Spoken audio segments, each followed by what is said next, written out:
காலையில சீக்கிரம் எழுற பழக்கமே இல்லையா? மணி 10 ஆகுது. இப்ப போய் பல்லு விளக்கிட்டு இருக்க? நீ எதுக்கு வந்தியோ அதை பத்தி பேசிட்டு கிளம்பு. இல்லனா அப்படியே உங்க அப்பா பின்னாடி ஓடி வந்துரும்.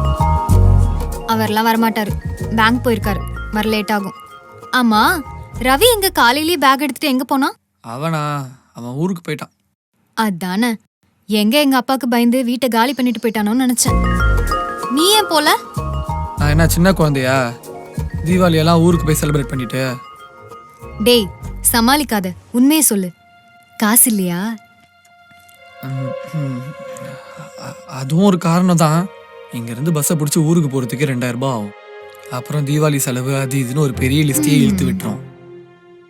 ஒரு நாள் கூத்துக்காக இவ்வளவு பண்ணணுமா சொல்லு? ஃபங்க்ஷன்னா செலவு ஆகதான் செய்யும். செலவெல்லாம் பார்த்தா எப்படி? ரொம்ப நாள் கழிச்சு ஊருக்கு போனா அப்பா அம்மா கூட ஜாலியா பேசலாம், ஃப்ரெண்ட்ஸோட சேர்ந்து ஊர் சுத்தலாம், ரிலேட்டிவ்ஸ் கூட டைம் ஸ்பெண்ட் பண்ணலாம். அதெல்லாம் யோசிச்சு பாரு.